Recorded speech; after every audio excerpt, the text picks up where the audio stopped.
প্রিয় দেশবাসী, আগামী 15ই আগস্ট জাতির একটি শোক দিবস।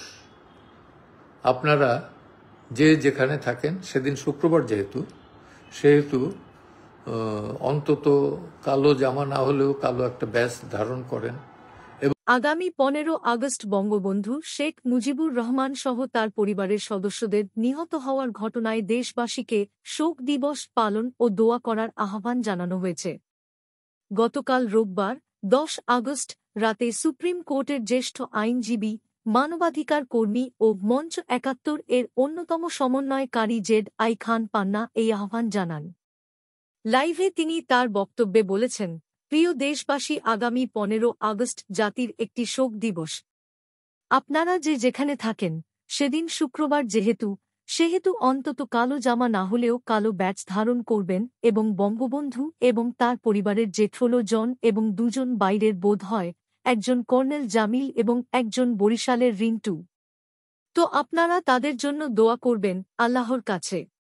তিনি আরও বলেন, বঙ্গবন্ধু আমাদের জাতির পিতা। তার যৌবনের ১৭টা বছর কারাগারে কাটিয়েছেন। পাকিস্তানিদের সঙ্গে কিভাবে ফাইট করেছেন, একটা ফাইট হল ৯ মাসের যুদ্ধ, সেটা না, তার আগের রাজনৈতিক যুদ্ধ যেটা, সেইটা। অতএব যে অবস্থায় পারেন, এই প্রতিকূল অবস্থাতেই অন্তত মসজিদে মন্দিরে ঘরে বসে হলেও এই শহীদের জন্য, পার্টিকুলারলি বঙ্গবন্ধু, বঙ্গমাতা, শেখ কামাল, আমার ভাই শেখ জামাল, শেখ নাসের, তার স্ত্রী শেখ রাসেল, শেরনিয়াবাদ সাহেব, তার নাতি বাবু বলতাম, সেই বাবু, শহীদ ভাই, এদের সবার জন্য আপনারা দোয়া করবেন। এইটুকুই। জেড.আই খান পান্না আরও বলেন, শোক জানাতে যে আমাদের বিত্রোস নম্বরে যেতে হবে, কবরস্থানে যেতে হবে, এমনও না। যে যেখানে থাকেন সেখানে বসে দোয়া করবেন।